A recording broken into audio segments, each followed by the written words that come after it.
Brother, comrades. Big Brother loves you. Big Brother is watching you. War is peace. Double think, comrade, double think. For freedom is slavery. The Thought Police, comrade. Welcome to the Ministry of Love. Ignorance is strength. Es uno de los libros más leídos del siglo XX. Una advertencia directa contra la locura que acecha en los tiempos modernos. George Orwell plasmó esta historia pesadillesca en su Inglaterra natal y en lo que en ese entonces era un futuro próximo. Era una novela sobre la Guerra Fría y aún hoy, años después de que se desplomara la cortina de hierro, sigue advirtiéndonos sobre un grave defecto del hombre, la ambición de poder y dominio. Este libro inolvidable de fines de la década de 1940 tiene un título breve e inconfundible. 1984. Grandes libros. Hoy, 1984.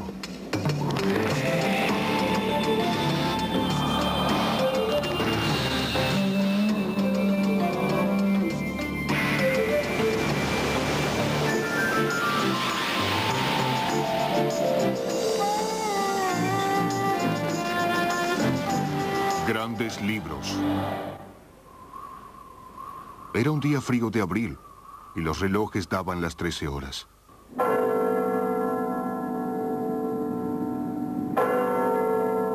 La novela de George Orwell, 1984, empieza con relojes que dan las 13 horas. Las 13 horas. Un reloj de 24 horas preciso y eficiente. La hora de la policía, de los militares, de la autoridad. As a patriotic citizen of Oceania, to look closely at your fellow workers, at your neighbors, even at your parents and children, watch their activities. There could be spies working and living right. Winston Smith es el personaje central. Deprimido, enfermo, atrapado. Es el antihéroe por excelencia.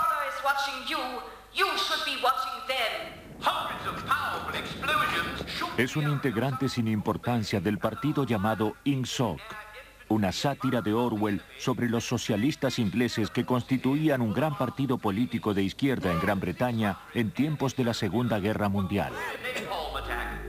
Aún faltaba un cuarto de siglo para el año 1984, cuando Orwell escribió este libro poco después de finalizada la guerra.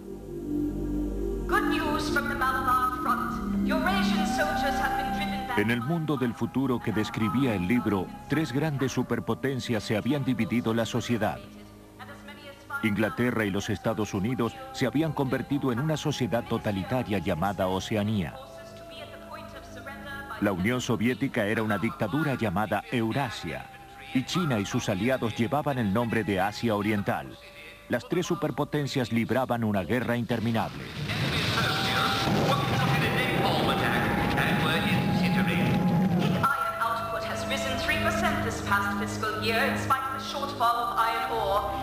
En la visión pesadillesca de Orwell, la televisión era un arma del partido.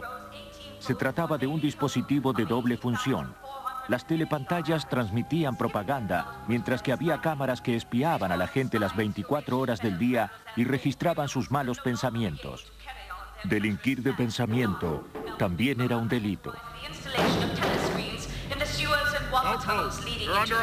La gente desaparecía sin dejar rastro.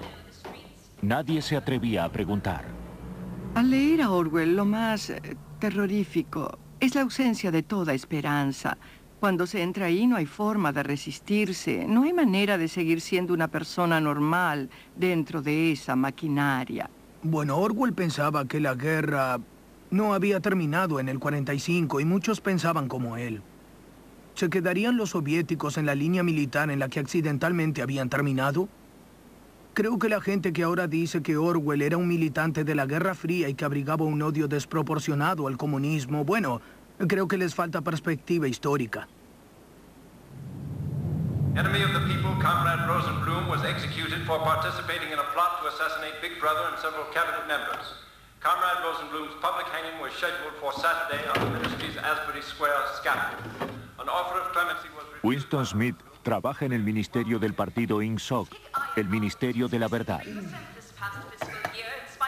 Times 14:284, meaning plenty mal-coated chocolate, rectified times 3. Su tarea consiste en reescribir la historia, literalmente. La versión anterior de la verdad se desbarata y se descarta de la memoria. La policía partidaria tiene la misión de ejercer un absoluto control.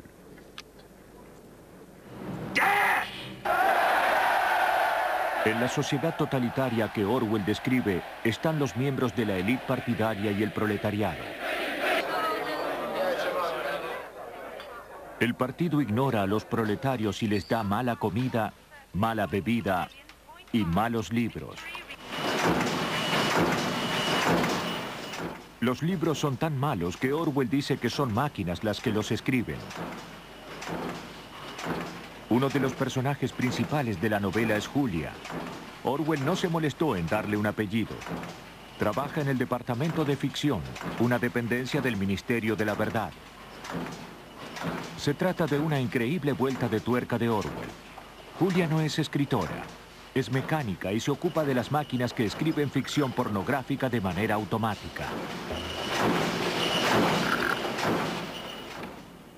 Él satirizó la vileza y la bestialidad del hombre, no solo de los sistemas políticos, sino del hombre mismo. El cuadro que nos presenta es un panorama implacable de la conducta humana. El que controla el pasado, dice el lema del partido, controla el futuro. Y el que controla el presente, controla el pasado. At the same time, the Ministry of Plenty Creo que una de las cosas más profundas que surgen al leer a Orwell es el control de los seres humanos y el control de la naturaleza humana, todo lo cual se lleva a cabo mediante la distorsión y el control del sentido individual de la realidad, de lo que es real y lo que es ficción. Sabemos que determinadas cosas pasaron y que otras no sucedieron en el pasado. Y lo que Orwell nos presenta con el Ministerio de la Verdad es que todo es negociable, no hay nada real.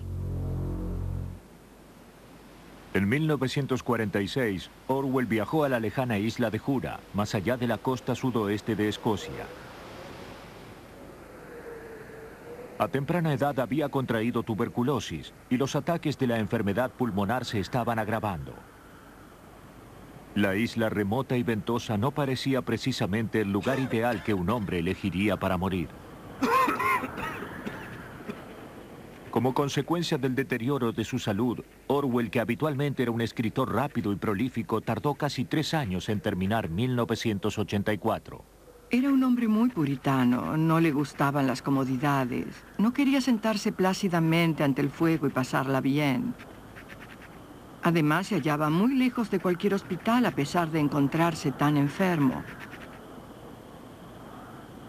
Creo que debía pensar que iba a estallar una guerra nuclear. Supongo que Jura sería un lugar muy seguro de haber tenido lugar un ataque a Londres. Jura es un lugar inhóspito y en su mayor parte montañoso. Es lo que los escoceses llaman una región cercada de granjas muy pequeñas.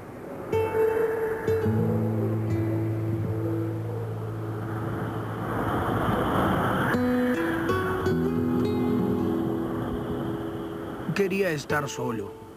Creo que lo que quería era estar en el campo.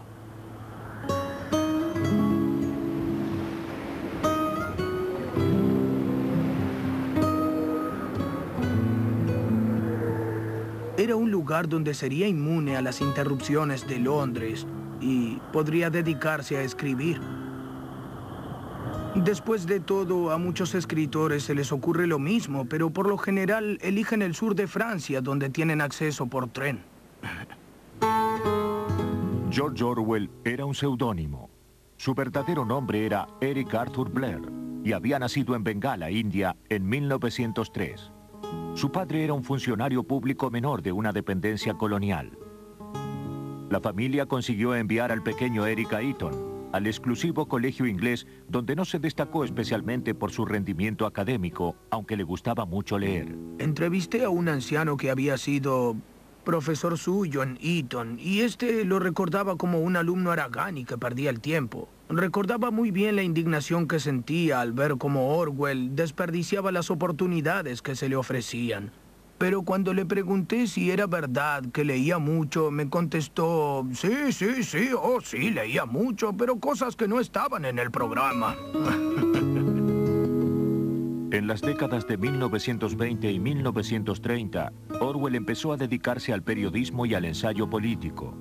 Uno de sus primeros libros versaba sobre la terrible vida de los pobres en París y Londres.